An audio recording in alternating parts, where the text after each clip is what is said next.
কি খাও? হ্যাঁ, কি দিয়ে ভাত খাও?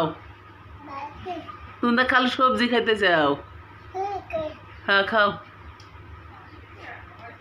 তোমার বাড়ি কোনে? তোমার বাড়ি কোনে? উমরা। তোমার আব্বার নাম কি? বাবু, খাও খাও খাও খাও। তোমার নাম কি বাবু? ও বাবু, জাল ধরছে।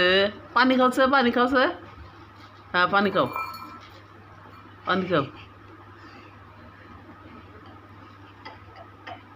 হ্যালো গাইস, আপনারা ভিডিওটা শেষ পর্যন্ত দেখতে থাকবেন। এখন কিরম সবজি দিয়ে ভাত খাইতেছে 3 বছরের বাচ্চা, 2 বছর বয়স। জালালা সবজি দিয়ে ভাত খায়, একলাই ভাত খায়, আর্ধেক মতো খাইতেছি।